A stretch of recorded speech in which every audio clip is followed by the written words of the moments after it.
Hello, everyone, and welcome to Season 5 of SIMseniors, the place to be for over 40s sim racing of high quality, high action, and all around a good time to be had by all. I'm Sappytron. I'm going to be your commentator for tonight's Group 1 race.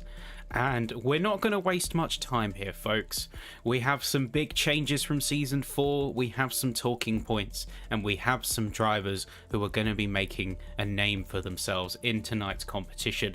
But first, let's talk about the race itself. Let's talk about how tonight's race weekend is going to be getting started. And before we jump in as well, be sure to give us a follow on YouTube. If you want to join the community, be sure to jump in on the Discord. But keep in mind, you have to access through Facebook first if you want to get stuck in. We're also looking at the Group 2 tomorrow, so you don't want to miss it if you want more racing action. But let's talk about tonight first, and let's talk Silverstone, the inaugural round on the calendar, and the race that is going to set the tone for the rest of the season. 18 corners, nearly 6 kilometers, and an absolute thrill ride to start this season off. So this race is going to be challenging. Whether you're going to be going for moves heading down into Abbey, coming out of Club, or if you're going to be trying to push your car to the absolute limits through the iconic complex that is Maggots, Beckett, and Chapel, this one's going to be a good one for sure. Key notes of changes this season: we have 3 classes up from 2. Previously, we just had the Pro and Pro-Am divisions, won by Dan Moffat and Craig Starkey respectively. Great drivers to have here back for Season 5, and they are going to be pushing themselves to the absolute limit out on track tonight. So Season 5 has now 3 classes. We have Gold, Silver, and Bronze. Cars with the white number are going to be in the gold class, the best of the best and the drivers you want to watch.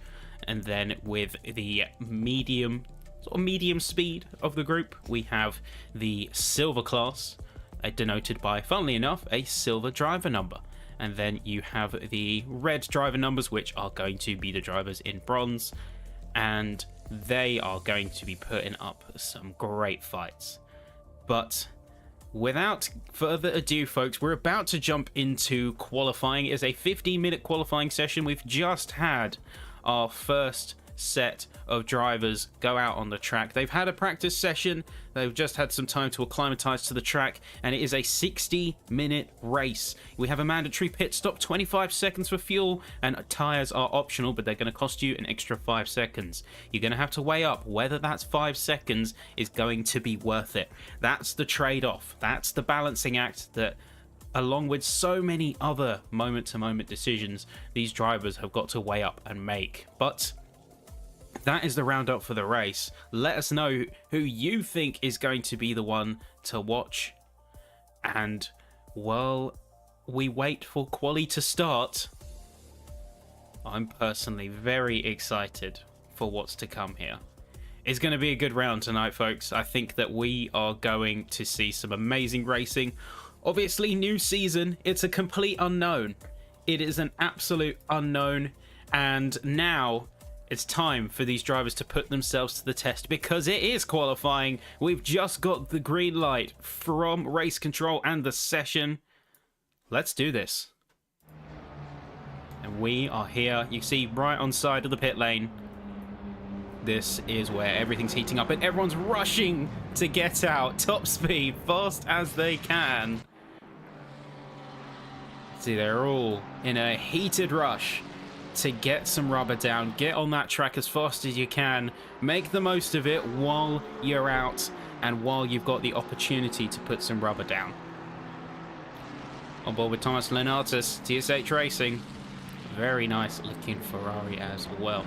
Also, shout to all the livery makers who put a lot of work into their paints for these events.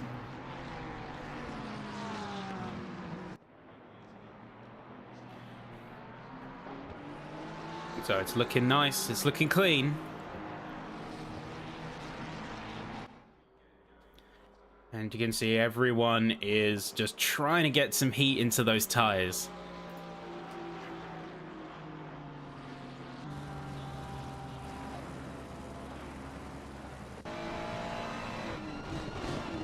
going to jump on board first thing. Dan Moffat, he's going to be leading the queue as one of the first out to set a quali lap.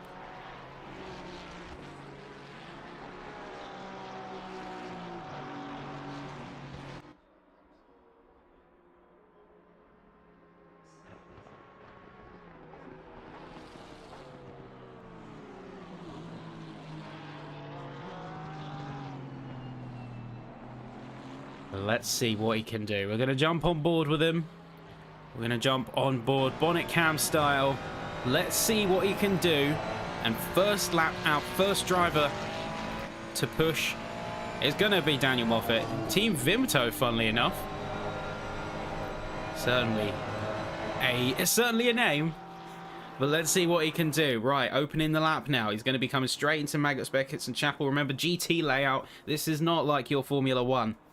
You are not going to be seeing anyone pushing out and making a start just coming out of club. And right away, you're seeing the pace out on full display here, folks. It's going to be a pretty good lap here. I think we're going to see him give it absolutely everything. He's going to try and get a lay of the land, of course. He's going to try and push as much as he can, because he's got to. He's got to set the pace. Remember, Season 4 champion. He's got a lot riding on his shoulders here, I should say. So certainly got the work cut out. And for now, he's going to be keeping good time. Now, heading in down out of club. And down into Abbey and Farm. Looking like a clean run thus far. Heavy on the brakes as we come to the last few corners of the lap. So lean into the brakes, down through the loop, gently ride onto the power through Aintree. Down the Wellington straight now.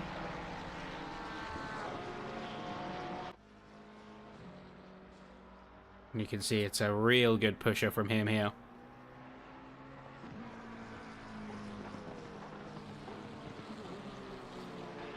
And right on cue as we come through. Final corner here down Luffield. Ease it out through Woodcote. What's it going to be from Dan Moffat as he comes across start finish? It's going to be a 158.0. Hartnell immediately comes through. Is going to chase that up with a 57.4. A few more drivers coming out across the field here. You can see 58.0 just pipping by Brown.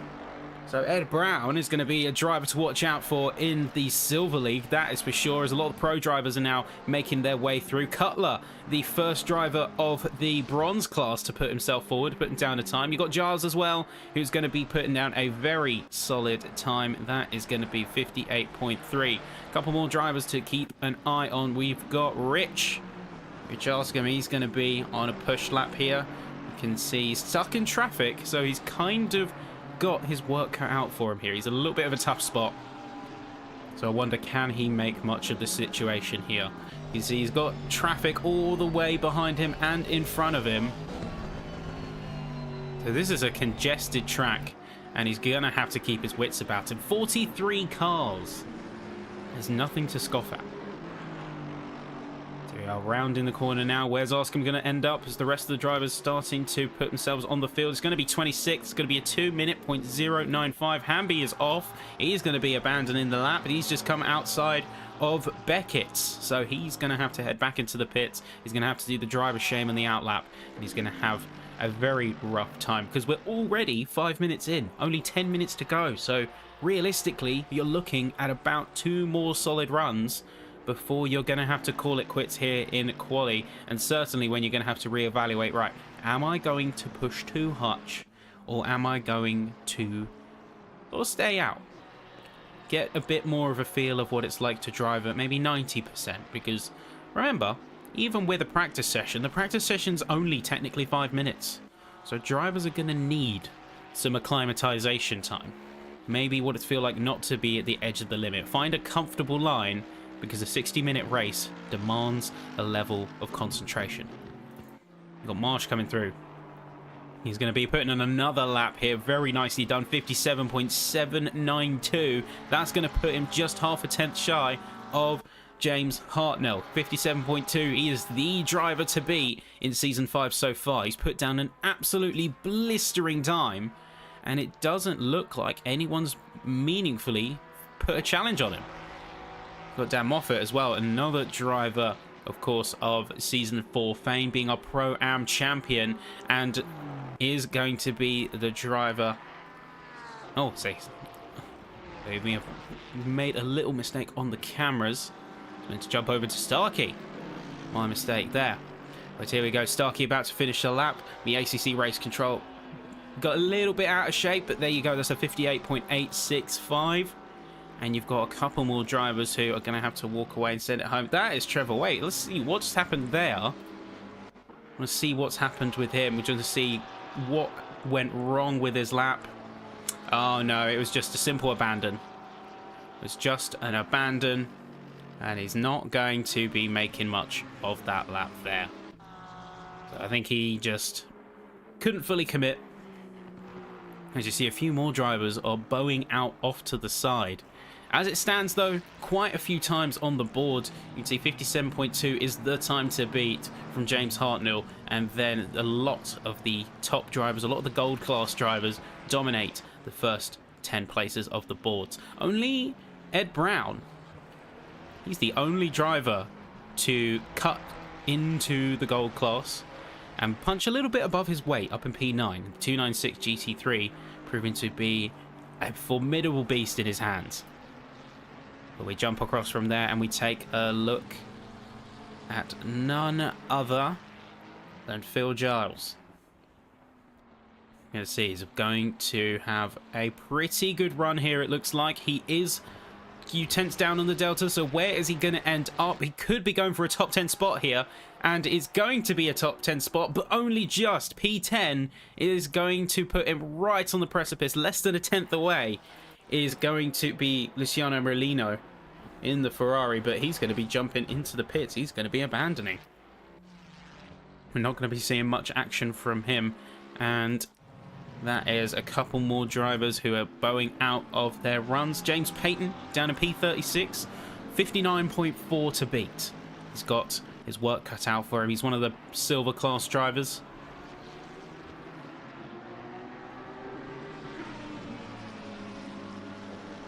Let's see what he can do. Across the line now, P36 up to P31. Very good improvement there. Few more drivers are going to be making some solid upwards jumps. You've got Lee Smart, who we saw bowing off to the side in the McLaren just a couple of minutes earlier. But he's on a very good lap here. Let's see what he can do. Heavy on the brakes. Sets himself up for the Wellington straight. If he can get a good run out of there, he could be easily half a second up by the time we get to Brooklands. A little bit shaky on the exit. He did lose a fair amount of time. That's a couple of tenths. It's going to be close. Is Lee Smart going to get an improvement? P16, 158.2 to beat. If he wants the top 10, it's going to be a 57.9. Is he going to do it? Good final section. He's on the power through Luffield. Don't overdo it. Bit of runoff.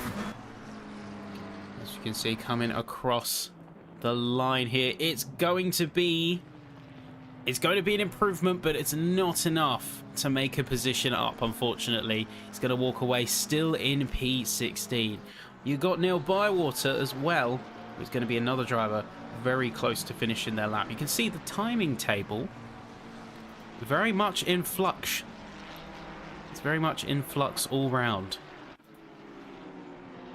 So he's gonna be keeping his wits about him as drivers continually make improvements. Currently 2 tenths up, which could net him as good as P16. Just needs to commit to these last couple corners. Seems to have it under control. Strong team. Here we go. P18 for Neil Bywater. Very good run. 58.290. Nicely done. We're coming up to the last few minutes of qualifying here. And we've got a few drivers who are certainly looking to make some big jumps. Example, AJ Jones. He's going to be coming up to finish his lap soon. is the last driver to put a lap on the books. It's the only driver yet to have done so.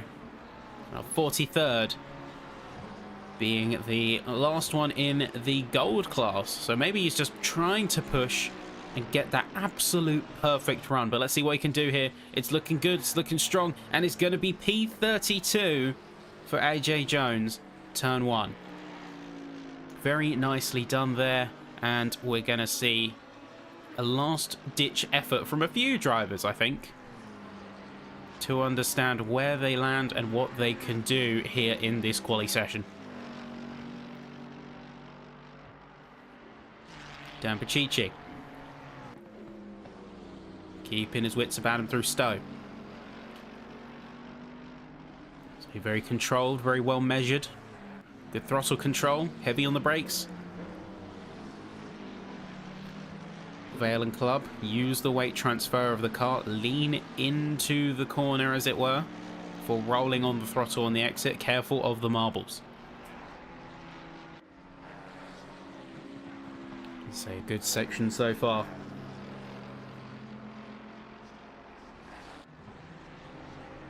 You can really see just how controlled he's keeping that car. Careful though, that's going to be another car in his way. Nope, good to see. That's a bit of courtesy, a bit of sportsmanship, and that's what we love here in SimSeniors. Above all, we're racing as sportsmen and women. So we want to show that respect on track.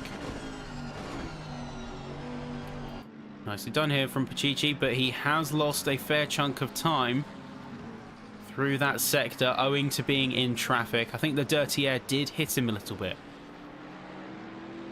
Can he make a recovery out of this? I don't think he can. Final corner now. And yep, you can see he's bowed off track. He's abandoning. That is not going to be a win for him here. And Rios is going to be the next guy on the chopping block. OMSR, Old Man Sim Racing. And a very clean looking 720S Evo. So we are final couple of corners now. He's currently about half a second up. So if he keeps this up, he could do as well as the top 5. He just needs to link this lap together. Can he commit? Can he make it work? Final corner now. Cross the line. It's going to be P7. So a really good improvement there from Rios. Are any other drivers going to say the same? David Lindblom of the Pro/Gold class. Last couple of corners here. And through Woodcote, he's going to be pushing everything he can into this lap. He's P9 now. And it's going to remain P9. He made an improvement, but it was not enough to jump a spot on the timing table. Lee Smart, next one up. It's going to be another driver to watch in the silver class. Number 72. We've seen him on track before. And again, he's going to be on a good run. Just be careful of the tail end. He had to catch it there. That's a loss of time. He could still make the top 10 if he plays his cards well. Just to absolutely nail this final section, but I don't think he's done it. I think the confidence has been shaken. He is going to improve, but only P13, and that is quali officially over, folks. So last drivers are now out. Last runs before this race gets started. I'm going to see a few other cars coming across here. For instance, Sean O'Neill is not going to be walking away with a new position. He's going to be staying P16. A few other cars are going to be coming through. For instance, Carl Larson. Going to be another heading through. He's going to be jumping into the pits. He knows he's not getting an improvement out of this one. We could see a couple more drivers. So Pedro Serrano in the silver class. He could be one driver who gets a big jump, P36. And he could be looking at as much as 5 positions gained if he nails this last lap. Then you've got Lenatus just behind him, who's going to be chasing him down for any improvements he can muster.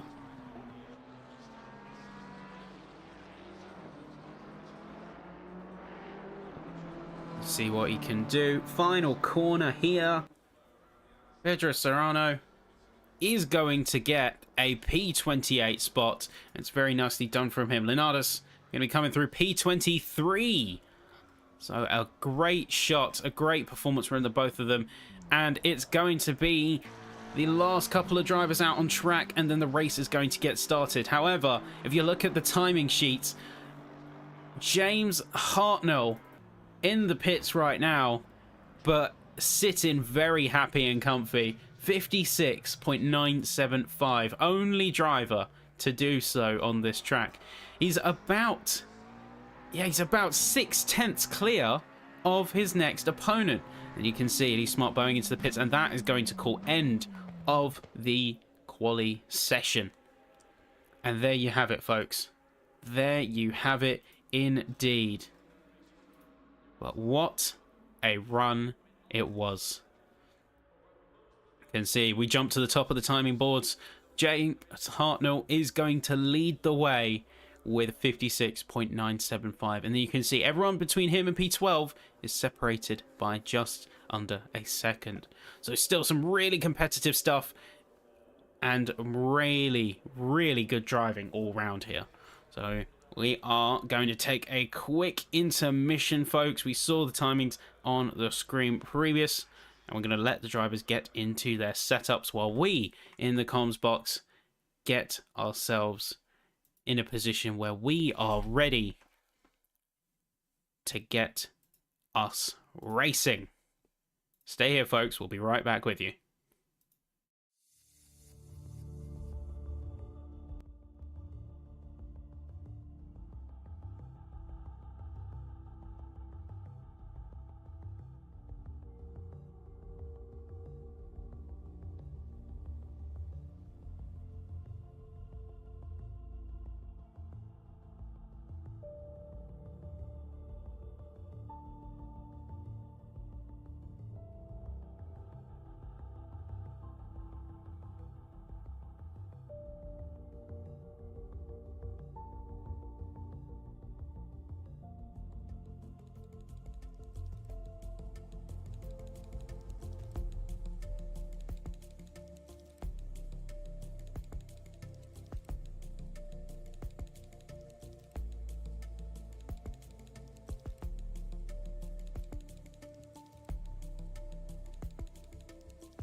Alright, folks, we're back in it, and we're about to get started with Silverstone's Round 1, Group 1 of the SIMseniors Championship. 5th season running, and it's going to be a great one. Let us know who you think's got the win in each respective class. Remember, Pro, Am, and Amateur, aka Gold, Silver, and Bronze. But if you see the designation in-game, that is your spotter's guide. And let's get ourselves into it without further ado. You can see everyone's lined up, got themselves ready. And we're going to see, in particular, we're going to see a lot of moves, I think, heading down into Stowe. So the first straight after the finish line and after Maggots and Beckett's and Chapel. I think we're going to see a couple of moves through there, potentially. And we might also see something heading into Vale. Key is, manipulate your opponent's lines. Get them into uncomfortable spots and braking zones where they cannot do anything to counter you, and you will have yourself a very nice race indeed. So let's see what these drivers can do as the formation lap is about to get underway. Rolling are our first cars, and let's get things going.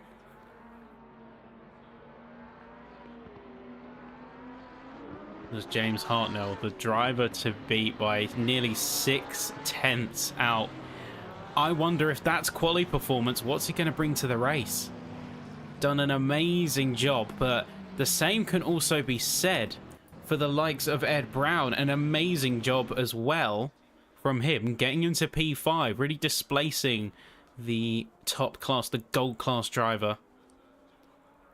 You're going to have himself a very rowdy race indeed, as is Adam Rios with his great quali shots, getting himself into P8. Looking a bit further down, best of the bronze runners is going to be Dan Pacici down in P24. He's going to see himself right in the middle of the entire pack. 43 cars, 24. He is pretty much directly in the middle, and he's going to be the center of the action once the racing starts. That is for sure.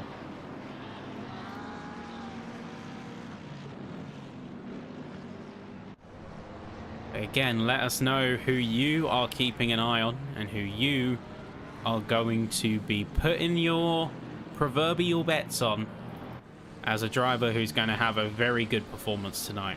We want to see underdogs. We want to see great runners. We want to see drivers giving it their absolute all. And as the cars roll on by, this is where the magic happens. Said it once, I've said it before. Massive shout out to all delivery makers who put so much work into making these cars look spectacular. And to all the drivers, as well as the organisers and the team. I can tell that this season's going to be a lot of fun indeed.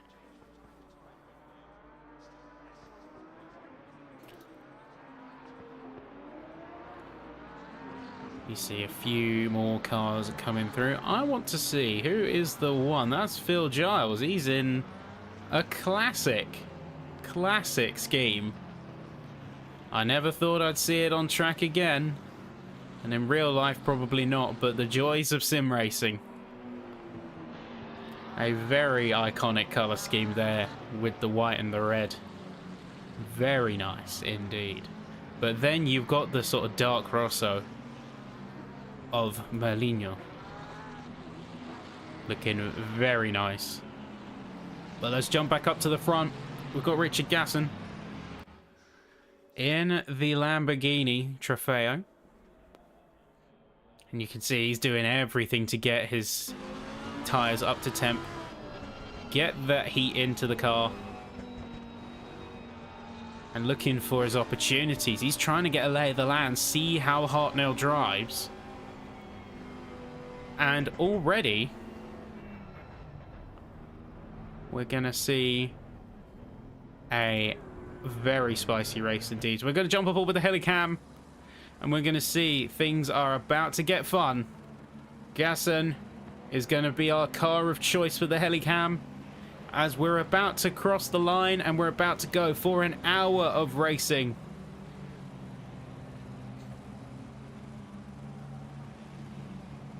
And here we go. Tensions are high. Rounding through Woodcote. Waiting for the signal.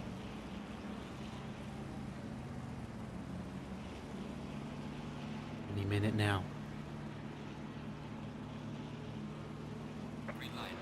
And that's it. That's the go. The track is now officially hot, ladies and gentlemen. It's time to go racing. And immediately, we're seeing a move from the Porsche of Austrias. We're seeing Gasson and Hartnell go a little bit wide. We're going to see that Porsche continue to put the pressure on. He's going to be pushing hard, as you're going to see Chris Bourne take a move on Marsh. The McLaren on purple is getting very close to the back of Rios. Is there going to be a move there? It's not quite. We're going to see a little bit of dust being kicked up. Massive gap to the field.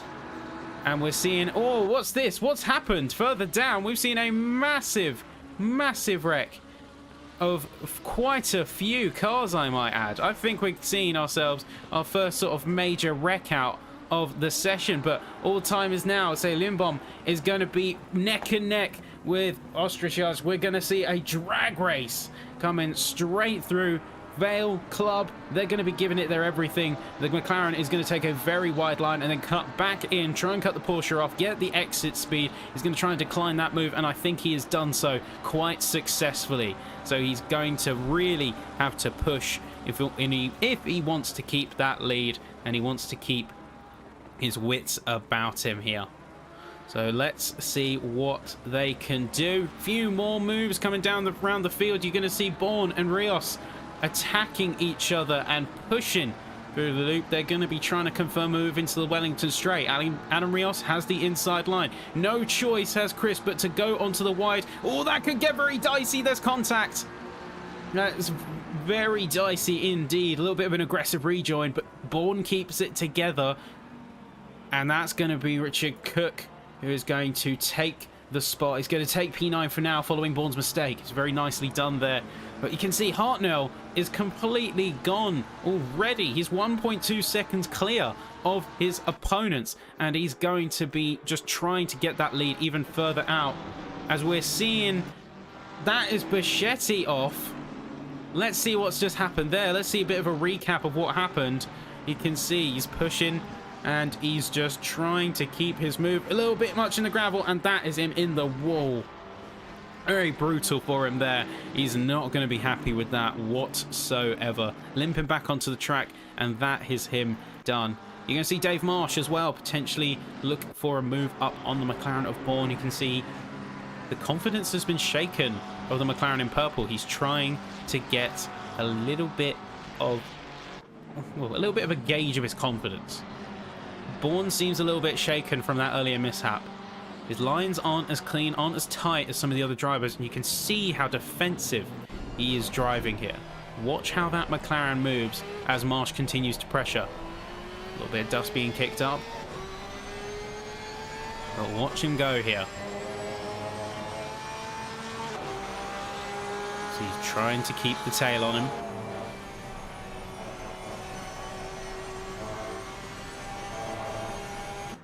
And even if Bourne has got the measure on him pace-wise, he's very aware, he's acutely aware of the opponent that he is up against. You're going to see a bit of a move from a few drivers as Colin McClare makes a mistake. The Iron Brew adorned car has seen better days, seen better times in this season opener. He's not going to be walking away scot-free. He's not going to be walking away with the top honours just yet. He's going to have to work for it. You can see a great move from Engdahl just in the background there, hopping up the inside, and Larson's going to be following suit as the Porsche Richard Homer is going to be veering off the track. Molino as well is going to be another driver to watch as O'Neill is firmly in his sight. Are we going to see a move here? You can see he's tucked up right against. The dirty air is going to hit him in the corners, but he's going to have to maximise the exit speed. A little bit wider than the McLaren as we head on through Magus Beckett's Chapel. Probably the highest commitment segment of the course. See O'Neill going a little bit deep there. He's not going to get the exit speed.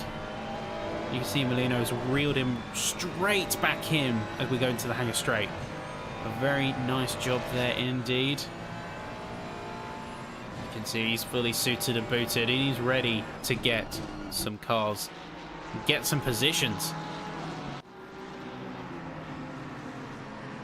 Curiously enough, despite Hartnell's dominance at the moment, Lindblom is going to be the driver with the fastest lap. A 58.127 is going to see him be the fastest lapper of the session there. So very nicely done. You see Visharek is the driver who is currently in the middle and is a lap down in this session. Oh no, is that not Visharek? That is Leonardus. Thomas Leonardus. One of the first drivers we jumped on with. And you can see a massive amount of action happening in the mid-pack as we are going to see some fireworks. Starkey right in the middle of it. And just behind there's a move with Cutler and Hamby, but it doesn't materialize into anything now. Watch these next set of corners from these few drivers. They're going to be trying to carefully gauge their opponent's moves. They're looking for any opportunity they can. The earlier they can score moves, the quicker they can shake the mental of the other drivers. So we jump up with Baldwin. I think he's going to be right in the center of the action. He's currently trying to fend off from Jones in the turn 1 Mercedes AMG.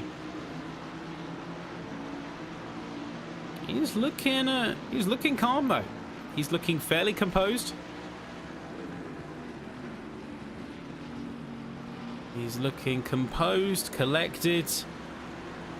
And as it stands, Cutler is in the pits. I wonder if he's taking his stop. But saying that, Leonardus is under yellows. And you can see that's because he's veered off the track. He's gone off at Chapel. And a few other drivers are going to have to take a very wide berth to keep out of his way. Back to Baldwin, though, because Baldwin is sniffing at the tail of Pacici. He's going to be going for the move. He's going to go on the inside. He's got the inside line. Oh, there's contacts, though.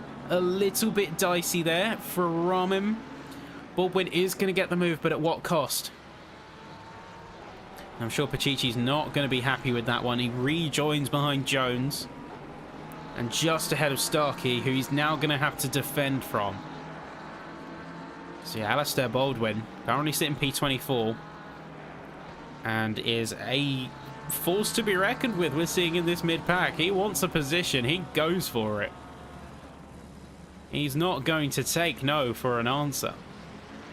But what he will take for an answer is the Mercedes of AJ Jones. Really looking for an opportunity, a shot in there. Even if he does go wide at the apex and lose some key tenths, he's still going to be one to watch as we head through here. A little bit further up, we've got Jimmy Engdahl. We're going to see him chasing down McNair in the very vibrant Iron Brew livery, I must add. We're a couple of tenths behind. Looking for an opportunity. This is the transition into the mid-game of the race. This is where drivers have, for the most part, settled into their positions. And the crucial money moves at this stage becomes not one of just outright position, but setting yourself up for the rest of the race. Whether that is sticking to rubbered in lines, whether that is choosing to conserve your tyres a bit more, maybe you're going for a no stop in terms of tyres. Maybe you're choosing not to swap the rubbers and just take the fuel. This is where you've got to gauge those kind of decisions. The track's going to rubber in. The temperatures are going to evolve. You see 23C, slight crosswind coming in. A little bit of a crosswind is going to hit the aerodynamics. Because your setups are also going to dictate how sensitive your car is to winds. A bit further down, P34, we do have a bit of a potential move coming in from Peyton. James Peyton on Reed. It's not going to be a move, I don't think, but you can see he's going for it and he's really inching to get past. Another driver who's inching to get past is going to be Craig Starkey. As you can see, he is trying to get, oh, very nice on the brakes there from Starkey as he's chasing down Stevens in the McLaren. If he get the power rolled on through Aintree, he might have a chance. I don't know if he's close enough yet. He really is inching for it. He's really gunning for it here. And oh, that is, just see going behind there, that is going to be the Lamborghini of Hamby. Don't really know what happened there.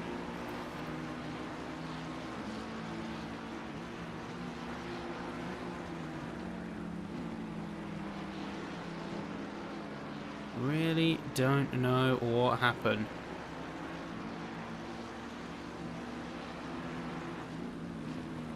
You can see we are down to 42 cars. We have lost a driver, unfortunately, from that lap 1 incident. And unfortunately, the replay buffer decided not to respond. As we see a little bit of a tussle coming in around here. We can see Conor McNair is going to be, or Colin McNair, sorry, my mistake. There's a big fight. I want to see a bit of a recap of what happened. So you can see he's really just gone for it. He's got a great amount of speed. He's going to pull it right up side by side. And even when he doesn't get the move done, initially, he's going to sort of peel back. He's going to let the drivers fight. And now, and oh, what is that? What was that just then? That was Bywater. What was that from Neil Bywater? We need to see that again. So you can see here, he's going straight in. There's a fight between himself and a couple of other cars, and he just goes into the grass.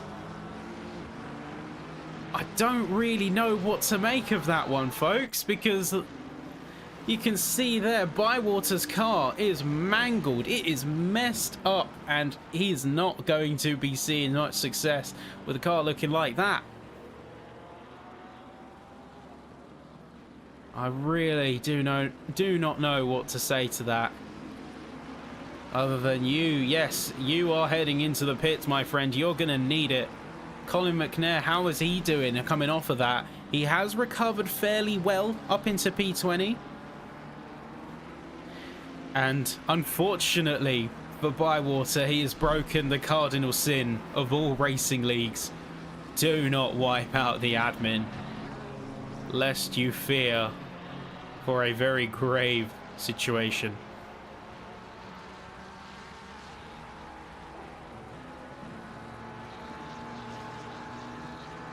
But there you can see Bywater down in the pits. He's probably going to have to spend a few minutes in the pits there recovering that damage.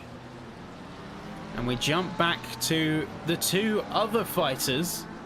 As you can see, you have got yourself a bit of a scrap, a bit of a squabble in the form of Egdart Larsen. Remember, they were side by side with Bywater when the incident of McNair happened.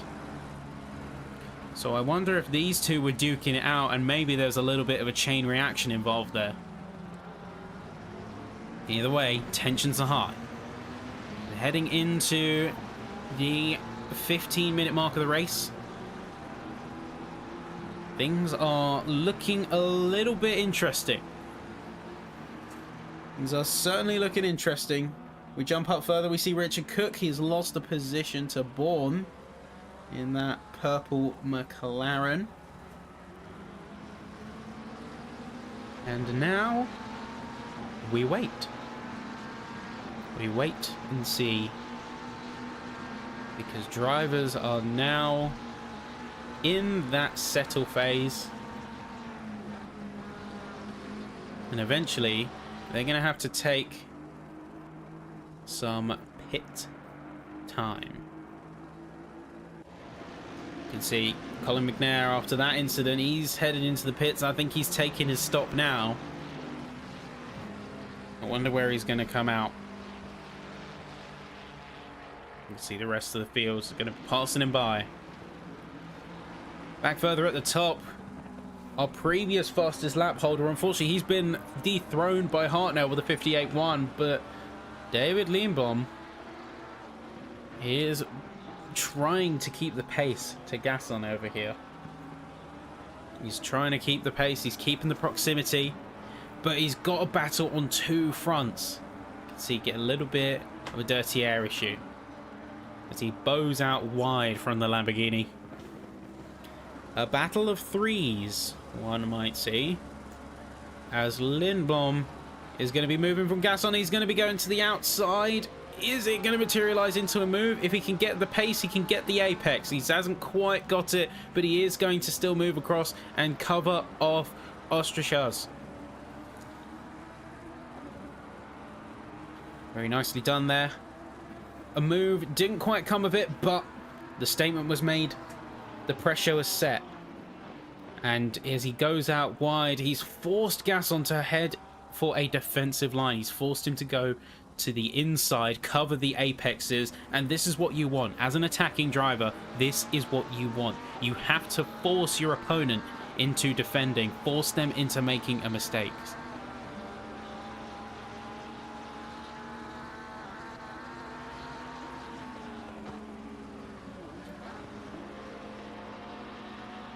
Doing a heck of a job, I gotta say. Lindblom, you're doing a mighty fine drive thus far. A couple more drivers to head into the pit. Dan Moffat is going to be the next one on the list. You can see him there. He's going for his stop. A couple more drivers are very soon, I imagine, to follow suit. I'm very curious as to the decision process behind Moffat going in the pits so early. I mean, it makes me question if he is actually changing tyres or whether he is going to see himself taking a more conservative strategy. Down to the mid-pack then, we have Starkey, who's still on the back of Michichi, or Pichichi. He's still on the back of him. You see a little bit of a move in the back. He goes left to right to left. Oh, he's weaving a little bit. That is Hamby. He's chasing down Stevens. And you can see Starkey also taking a bit of a attacking motion.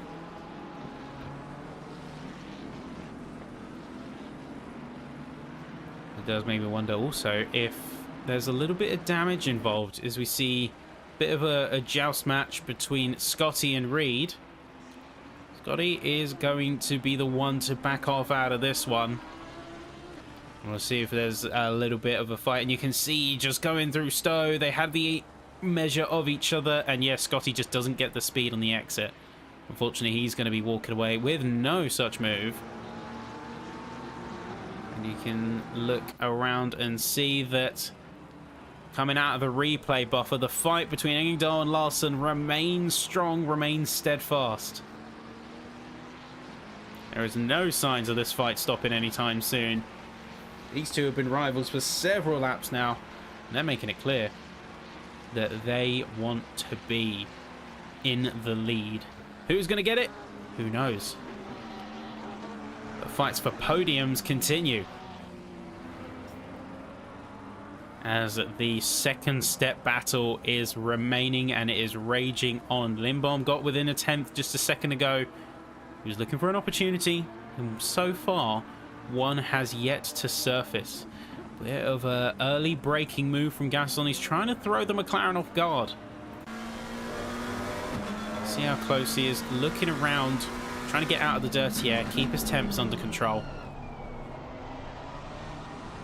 See if we can get a bit of a switch back going. It does take a bit more of a narrow line. But he doesn't have the same speed on exit. Yeah, he's really struggling for the speed on exit, it seems. That Lamborghini has a very clear handle on the situation. Even when under threat, Gaston looks fairly unperturbed. And as we come to the 40-minute mark, third of the way through the race, here is where we stand. Well, you know, it's going to be another driver who's looking for a potential move.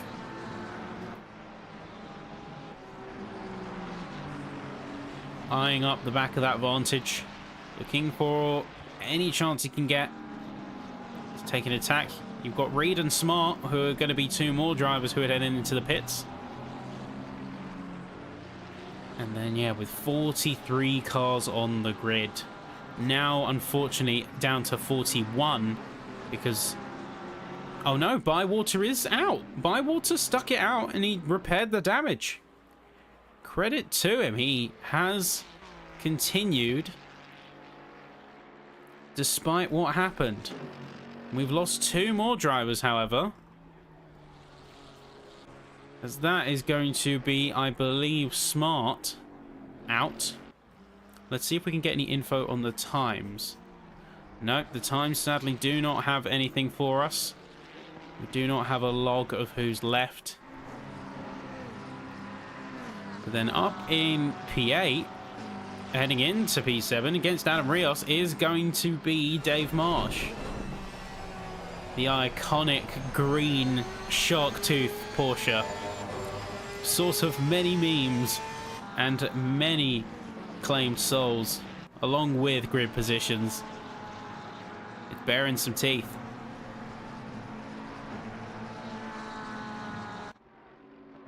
Bearing some teeth indeed. We jump back on with Lindbaum as he continues that push. He gets within a 10th and then he backs off. He can't commit and make a move when it happened. He seems to be really struggling with that at the moment. He's just stuck behind that Lamborghini. You can tell he wants to go round, and he just cannot do it right now. He really just can't get it to work.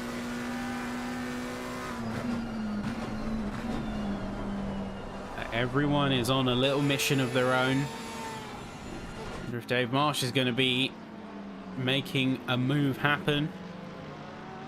He's getting very close.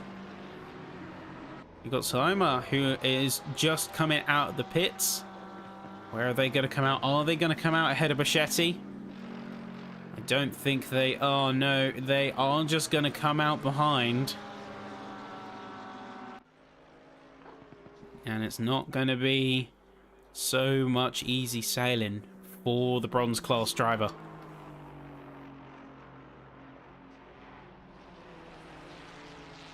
Larson, another one who is looking for opportunity, but I want to jump up ahead.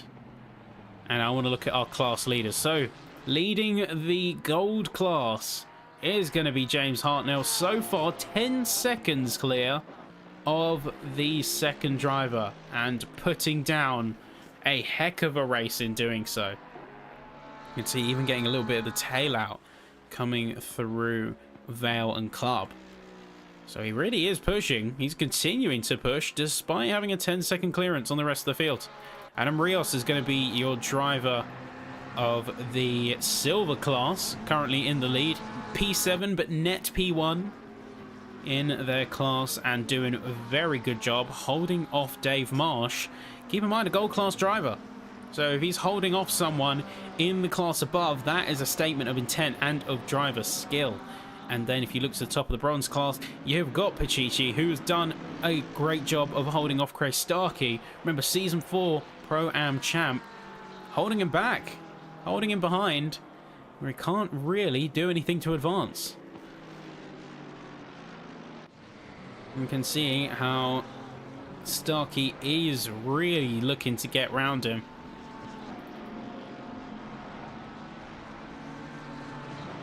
Looking at Jordan McNair as well.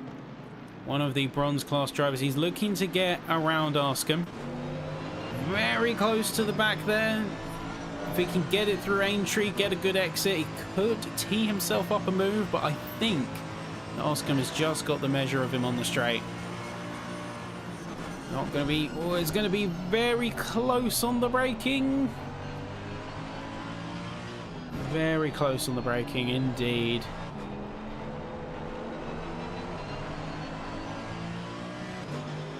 And because he's so tight to the rear, he doesn't get the exit speed he was looking for, and he's going to be pushed down a bit.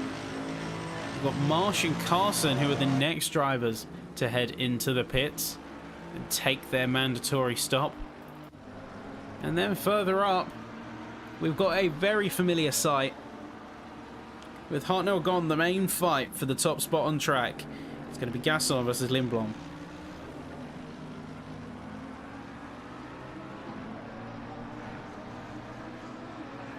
So Ostrachard just behind. And I think he's taking a bit more of a vulture approach. He's letting the two fight, letting the two try and get the measure of each other, tee each other up as opponents. And then once a move is made or someone makes a critical mistake, that Porsche is there to capitalize and take full advantage of the two podium drivers' hubris. I think that's where his head's at. And you can see as well that a couple of other drivers are making themselves very known and pushing themselves into the fold. As you have got Richard Cook being overtaken by Chris Bourne. Purple McLaren making a very loud and bold statement, currently sitting in the top 5. That's not a statement of intent. I don't know what is, to be perfectly honest with you. And saying that, now that he's got the move done and he's put on just enough disruption, he's heading into the pits. He's going to take a stop along with Adam Rios in the silver class. So you can see Bourne, Rios and Lindblom, interestingly enough, I think he's had enough of fighting Gaston, so Ostrachard is going to inherit the podium for now. This is where we see some magic happen. Some magic is indeed going to happen. And as everyone is considering making their pit stops right about now, one has to ask what the strategy and what the playing field is going to look like coming into part 2 of the race. Once you get across the halfway mark and once everyone, or at least the majority of the field, has taken their stops, this is where the game kind of shifts and where you have to ask more abstract questions in terms of your race result. Like, how are we going to push and maximize from our current position?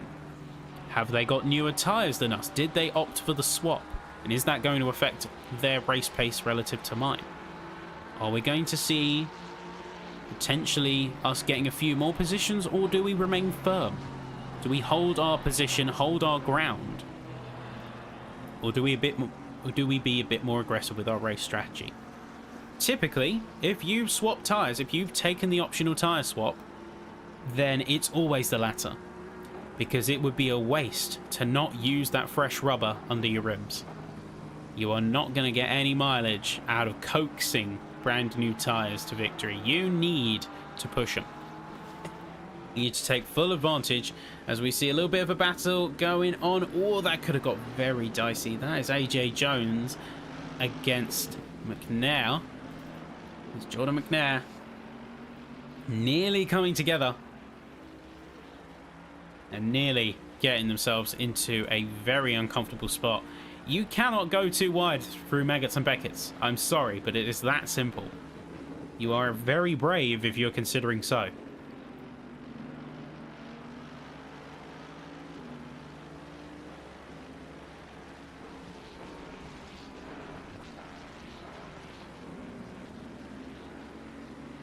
But with a few more drivers now taking their stops, especially in the upper half, if we jump onto Trevor White, you can see a few more drivers are going to be taking some stops now.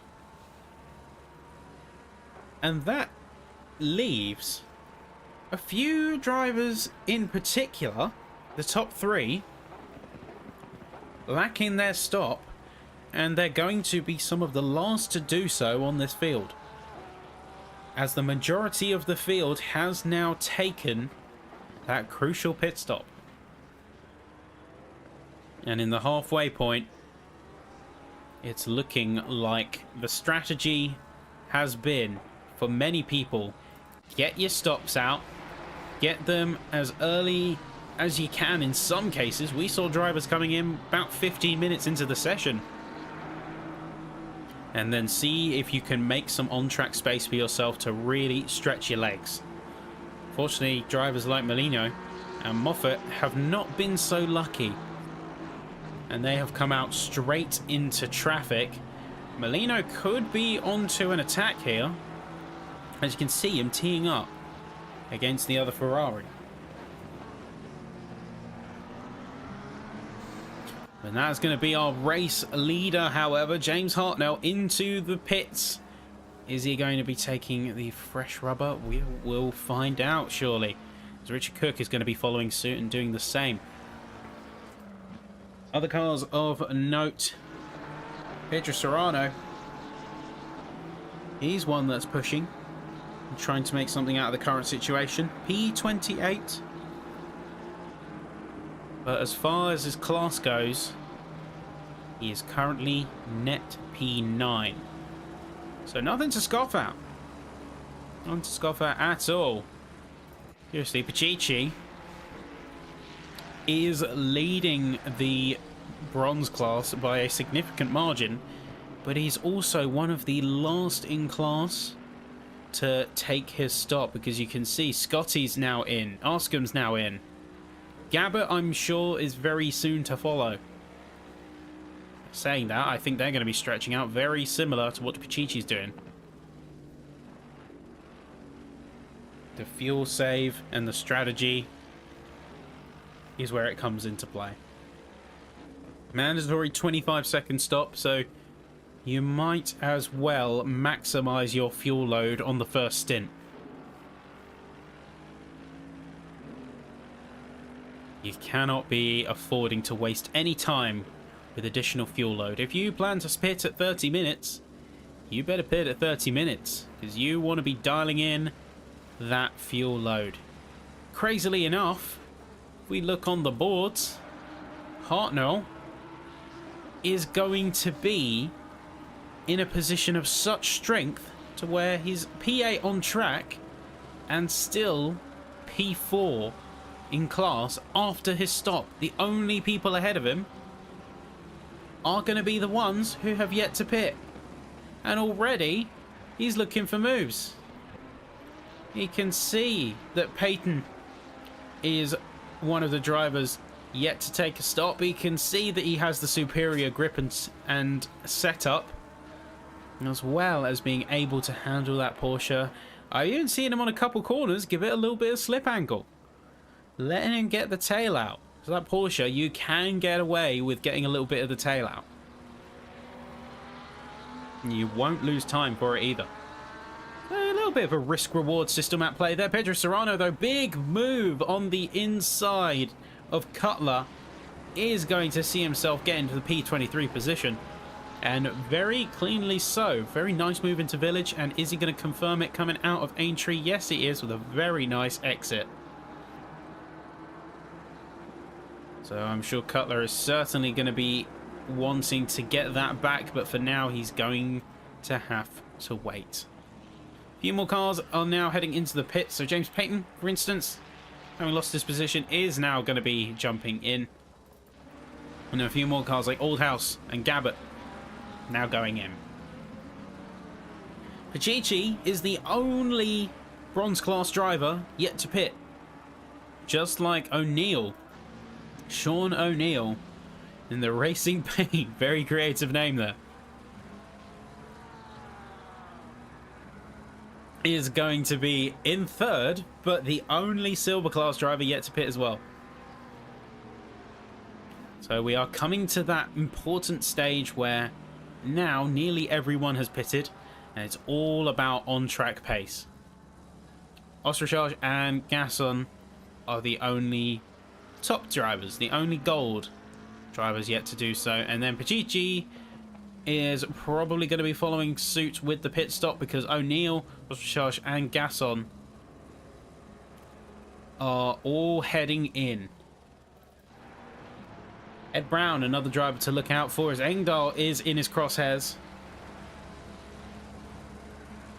And as suspected, he's looking for that position. He's not quite got it yet. And do my eyes deceive me? Do my eyes deceive me just? I think Colin McNair has just got a move done on Cutler as well, and in the same place too. A lap on into Village, he's got a great move and the confirm. Very nicely done indeed, I have to say. It is a very good day for him because he's on a recovery drive after his initial incident. The only driver yet to take a stop is Dan Pachichi. And he's going to have to really think about coming in soon. He really is going to have to think about his choices here because he's running out of time to take the stop. We don't have an official pit window close like you may see in some other series, but on a raw straight level, on a raw strategic front, being out this long is just not wise. It is not a wise move to be out this long and in the way he is. So, you know, jumping straight to the middle of the fight. Chris Bourne, Ostrachage in front, Richard Cook behind. How's he going to balance the attack and defense? Let's see what he can do. See the cleaning services. Cleaning services livery. Certainly putting some work in.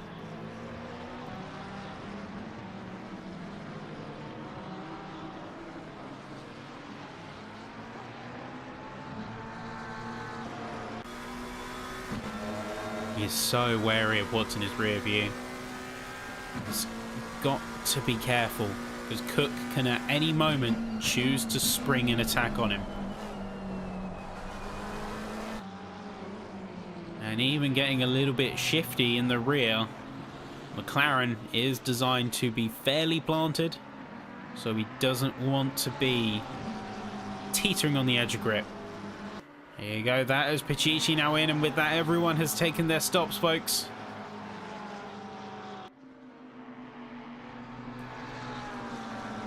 So now with 38 out of 43 drivers remaining, we are heading into the late game of this race.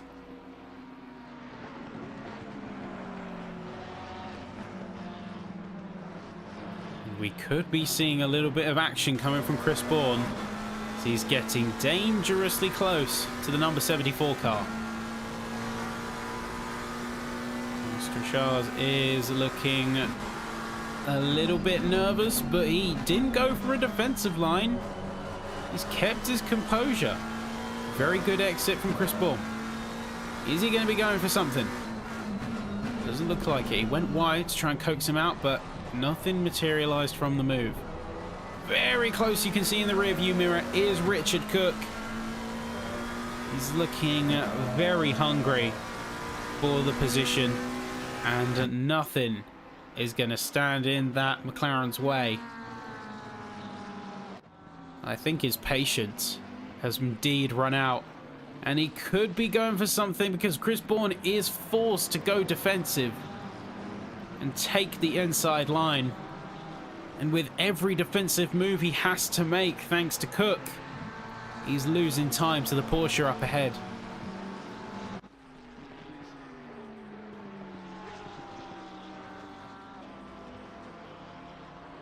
Watch this space. Is there going to be space? It's very tough to tell from the front view.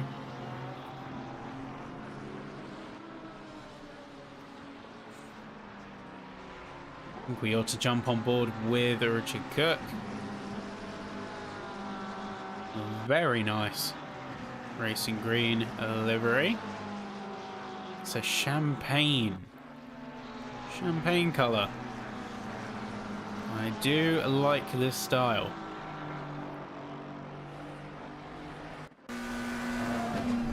See, Maggots, Beckett and Chappell now.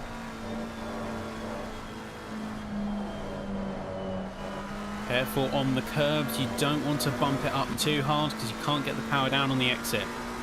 Down the hanger. Hanger straight, get yourself some good pace in.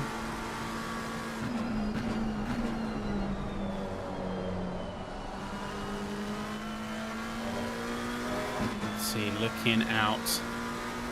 Trying to see from his perspective what's going on here. Seriously, a bit of engine braking going on. Letting the car brake on its own volition.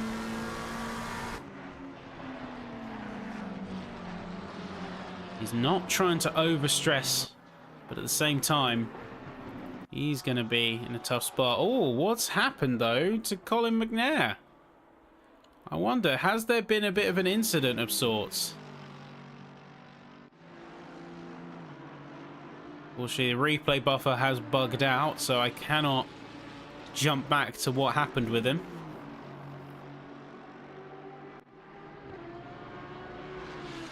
But what has happened to McNair as Leonardus is going very slow on track? Something has happened to him as well. And yeah, it just looks like he's pulled off to one side. I don't see anything meaningfully wrong with this car. He's just stopped. Yeah, Colin, this is come out in P37. Very clearly seen better days. His car is repaired at least, but I have to wonder what happened. What went on there to necessitate a jump into the pits like that? I'd love to hear his story at some point down the line. But as it stands now, He's got 18 minutes and 40 seconds if he wants to make any upward movement. And the other drivers are not going to make that such an easy task. But Larson, less than half a second between him and Moffat now. Moffat is doing his best to keep him at bay, but it's looking very close here. The silver class driver, net P2, putting up a fight. Really giving it his all here.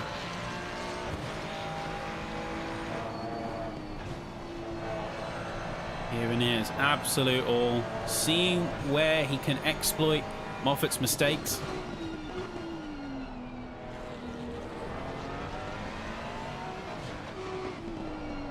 So looking behind, you've got Engdahl as well, who is not content with just watching and standing by as this fight goes on.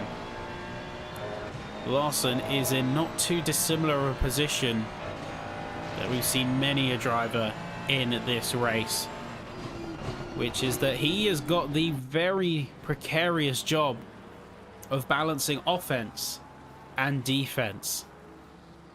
We saw it earlier with Bourne, Osterschals and Cook, and now we're seeing it once again with Larson on Moffat while having to keep Engdahl at bay. But saying that, getting very close indeed to the back of Moffat. I think he could be seeing himself having a move very soon. Don't do it through Maggots and Beckett's, but you are going to see him push. Almost perfect single file through this sector. Now, can he get the exit speed? The exit speed is everything. You can see these four cars are so tightly bunched together. We're about to see some fireworks, I think, here, folks. We come to the last 15 minutes now. Fireworks are set to ignite. And there is going to be some moves.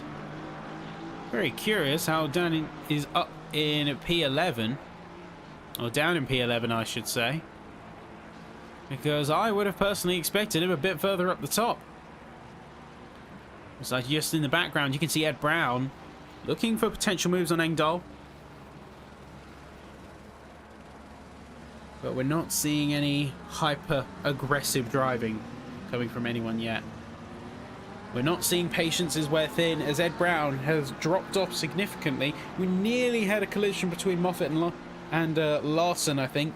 Oh no, Larson and Engdahl, my mistake. I want to zone in on Moffat's car because I have a suspicion. And yeah, looking at some of the car here, I'm trying to see whether it is damage or whether it is his livery. Not really able to tell. I think it is just his livery. It looked like he had a little bit of scratching up, but doesn't seem to be the case. But what he is going to have a case of is a very hungry Larson right on his tail.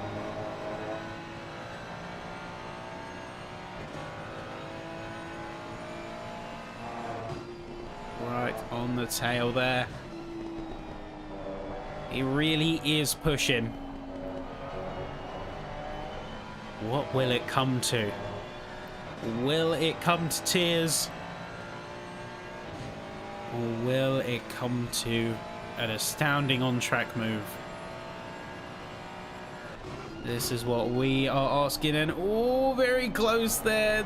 Larson going for a gap. Nearly getting himself into a little bit of trouble, as Moffat did close the door. And oh, there's contact! There's contact! That is contact between Moffat and Larson. Let's see if we can get another view of that there. Let's see what happens. Let's take the helicam and just see. So Larson, of course, doesn't get the move done, but he sends it and he just, yeah, goes straight into the back of him. Very quick defensive and reaction from Engdahl and Brown there, because that is going to see, oh, very quick snap. And that's going to be Moffat in the pits. He's just jumped straight to the pits. He's not going to pick himself up and keep going. I think he's done. He's just jumped straight in there.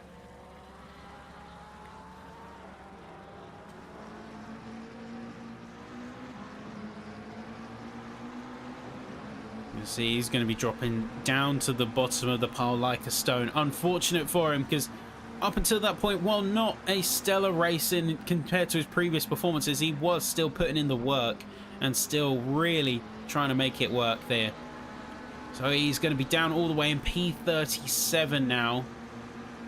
I just hope he gets it back on track. See if he can make a bit of a recovery, or if it is all for naught.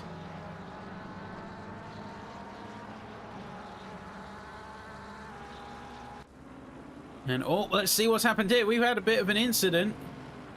This is going to be Stevens, and oh, contact. Another case of contact coming through. That is a Mercedes AMG. I can't really remember who it was. But yeah, he's certainly not going to be happy with that one. Yeah, Stevens is not going to be delighted about that one in the slightest. Just a slight tap on the rear. It's all it takes, though, to send your car round, as we have seen.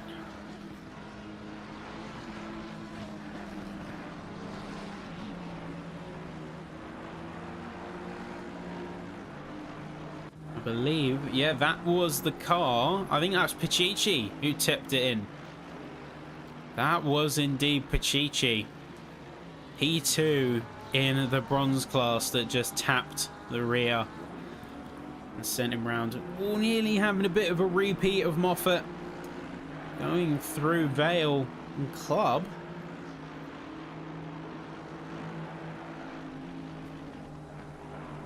Side note, let us know where you think say the sort of biggest upset of the race was tonight. Because we've had some amazing stellar performances, but we've also seen a little bit of drama and a little bit of, oh, say a little bit of upset. So the stewards are certainly going to have a heck of an inaugural round to get their teeth sunk into. Nothing like getting back into practice with multiple incidents. But we are coming down to those last 10 minutes now, so the crucial choice on drivers' minds at this stage is whether they commit to their current position or whether they push forward. Time is of the essence. And time is going to be both your greatest ally and your greatest enemy, depending on what position you're in. I can confirm we have now lost Dan. So Moffat has retired from this race. He is out of it. So the apologies channel is going to be absolutely lit up this evening. Ooh, a little bit sketchy there coming out of Sean O'Neill. A little bit of a slide coming through Vale.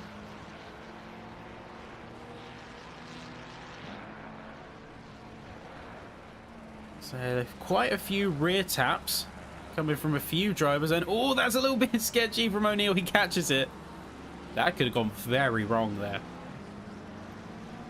That really could have gone wrong. You can see O'Neill is, I think he's over pushing the car a little bit. He's trying to extract more than it can allow for.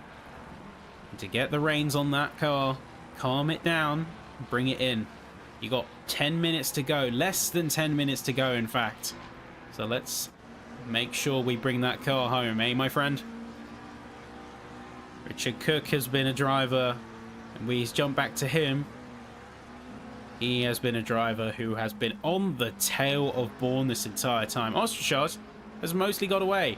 But I think we might see a mistake from Bourne, or have just seen a mistake that could lend Cook a helping hand. Very close through Beckett's. Get the exit on Chapel. If he can get the grip down, he might have a chance. I don't think Cook is content with just sticking down to P6. He wants that top 5. He's been fighting hard enough. He wants it bad enough. And as you can see, a little bit later on the brakes, he tries to go a little bit deeper than Bourne does through Stowe. Just trying to get the measure of his opponent here. You can be later on the brakes, sure, but you're not going to get any hero points from going into the back of one of your opponents. So see a couple of them extend a little bit wider. For instance, I believe that is going to be... You can see just behind. That is McNair. As you see the other McNair, Jordan, he's got into the pits once again. He's going to be coming out right into a bit of a space of his own. Or is he? Because the race leader, Hartnell, is very close. Gasson up in P3, looking for that P2 position. Lindblom firmly in his sights, waiting for an opportune moment.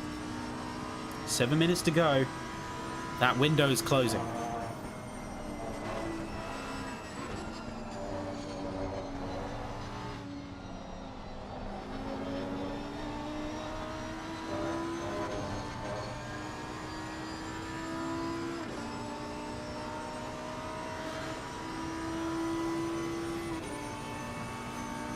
About half a second away. He has 7 minutes to make half a second. And while that may seem easy on paper, when it comes to the racetrack, it's anything but. All of the late braking in the world, as we see from that Lamborghini, all that late braking in the world is not making a meaningful difference. For as much as he can lean on the brakes, the McLaren can lean into the power and really push, get the measure of his opponent.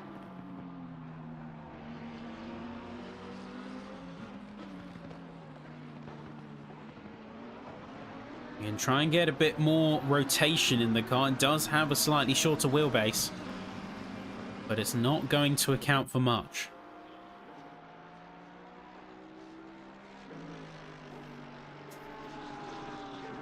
So he's chasing him down hard. Dave Marsh, another one who has been tight to the rear of someone in the field. And Rios, who's doing exceptionally well, might I add.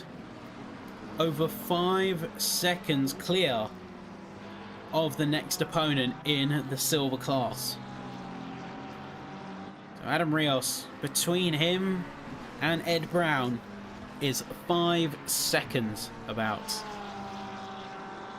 which is a major feat and certainly a very good performance to take home with you. We jump on with Bywater down in P22.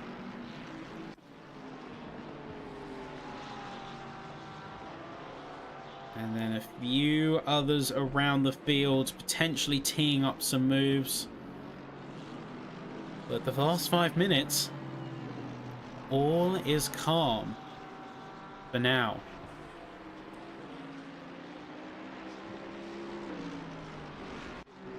We could be seeing a move coming in from Jimmy Engdahl. 443 car is eyeing up P10. Saunders is looking like as fresh of an opponent as any to take the fight to. As you can see, he goes a bit narrower. It's very characteristic as we come through club. He is very close to the rear. A little bit of a tuck in to the inside. Breaking out of the dirty air. Breaking out of the toe.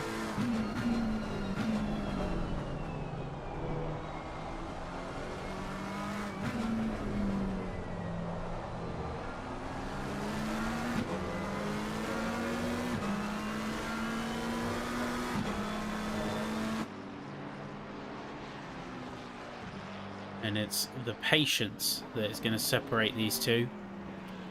Who is going to be the first to crack? I think Engdahl here is starting to get a little desperate, because he knows that he's running out of time. He's got about an hour under his belt here on the track between qualifying and here. And he's had a pretty good race. But he's not making up the time he needs. Someone who is making up the time that they need could be Richard Cook, as we saw them get very close just on the second cam. So I'm getting very, very close indeed to Bourne.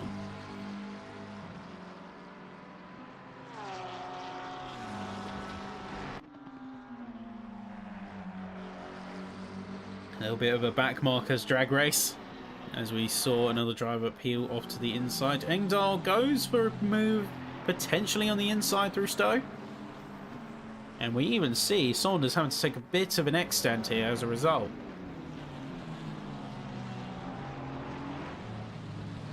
But again, no move. And no time remaining. 2 minutes to go.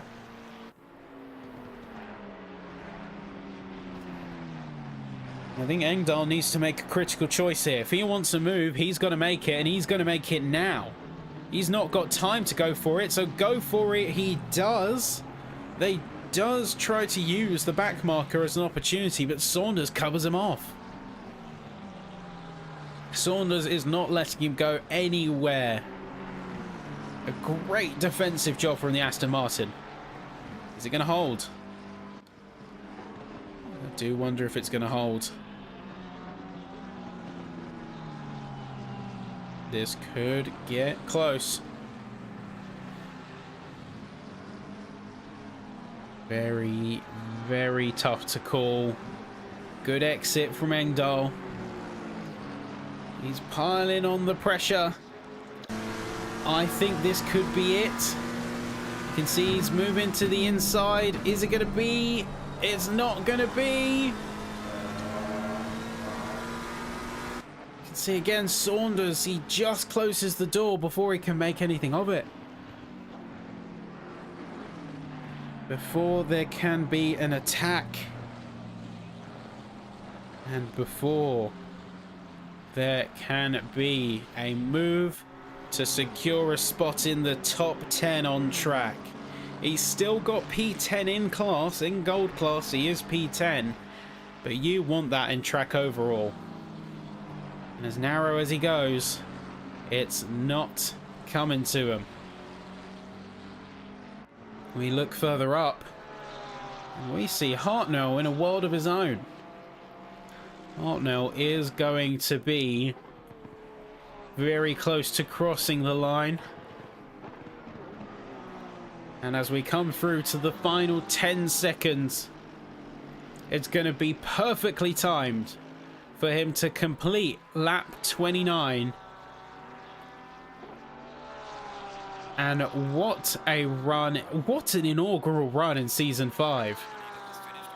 The leader has finished the race, the call has been heeded, and James Hartnell is your winner for the first round in Group 1 for the SIMseniors Championship. An amazing drive, and then as you see a bit further up, Lindbaum is going to hold on to that P2. Gasson does not make it. He doesn't make the move stick. Cook could be our next contender, as you see Ostrachaz take a very comfortable P4, but it's not to be. Great fight nonetheless. They're going to be P5 and P6 in the standings. Bourne and Cook, very nicely done. Next up is Dave Marsh with a really solid drive overall. Molino is going to be settling down in P9 as Engdahl, Brown, Saunders all coming in around the field. You can see this is race over and everyone is coming in. Great drives to be had by all. James, amazing win. Amazing first race. What a masterful run. Treble weight coming in, P20. Craig Starkey, P19. Serrano, P18. Richard Homer, And as the last through come through, here is your final sort of grid run. As we have a couple of other drivers finishing. Here is your top 24.